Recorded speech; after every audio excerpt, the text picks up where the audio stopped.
Antlers is the newest horror film from producer Guillermo del Toro, and it is actually filmed in my home province of British Columbia, Canada. But does that mean it's worth a watch? I was lucky enough to see this film early, and I'm gonna give you my quick thoughts right now.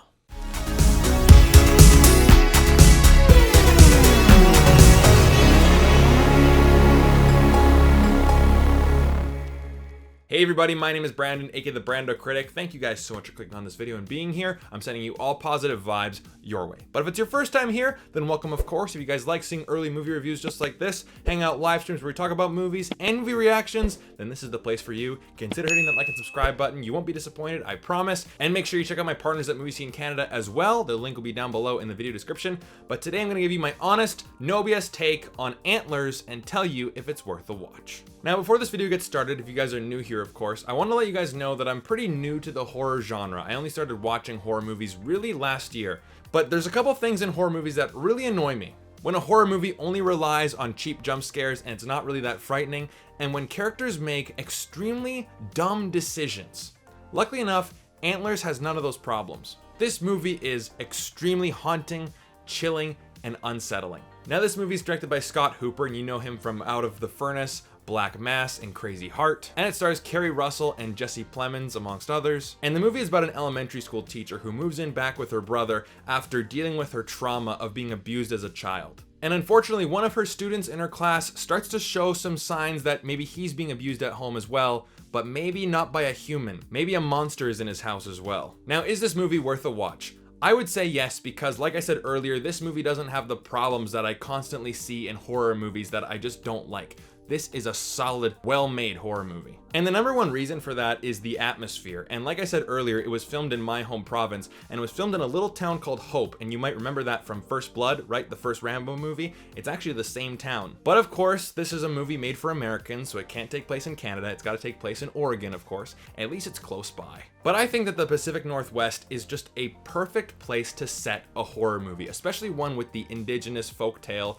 or the lore of the Wendigo. This movie was shot in our colder months, so you have a lot of overcast, a lot of grays, and of course it's filmed up in the mountains with the trees and the lakes. It looks beautiful, really, and I recommend visiting, but it also has that very chilling atmosphere that's perfect for a horror movie. And like I said earlier, this movie does not rely on cheap jump scares. Yes, this movie is a bit slower paced, so some audience members might not like that. Some people might just want to have cheap jump scares. People just want to be like, oh my god, I'm so scared.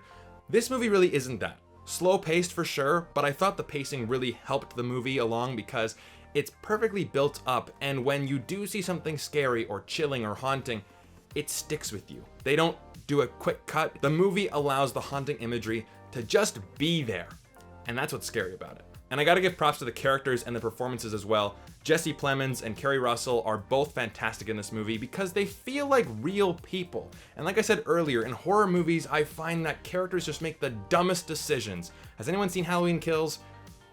Ugh.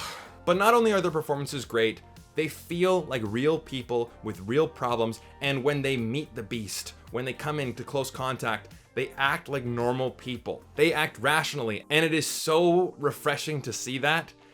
It was a really nice change of pace. And I gotta give props to the kid, Jeremy T. Thomas. Really great child performance. He definitely has the physical performance down, and he looks scared when things should be scary. Great job, kid. There's one line though that I'm like, oh boy, that's a child actor right there. But really, it's only one line. It did stick out, but it was only one line. And honestly, guys, that's all I really have to say about it. The atmosphere was fantastic. The story was interesting. The myth of the Wendigo is a very interesting take, and I want to do some more research on it because, you know, it looks interesting. And of course, me being from Canada and, you know, having a lot of indigenous culture here, I want to read more into it. And if a movie can make you research its own subject matter or look into something a bit deeper, then I think it's doing a good job. It's a solid atmospheric horror movie, and I'm giving it a 4 out of 5. I really enjoyed it. Solid, well-made, simple, and effective. So what about you guys? What is your favorite horror movie that might be in the simple yet effective category? Nothing with a bunch of kills and a bunch of jump scares. The slow burn, the chilling and haunting atmosphere. What's that movie for you? And again, guys, if you guys are new here and you want to see more videos just like this, then definitely hit like and subscribe. I definitely appreciate all the support from you guys, and especially to those who made it to the end of the video. You guys are rock stars. Anyways, guys, thank you so much again. I'll see you in the next video. Take care.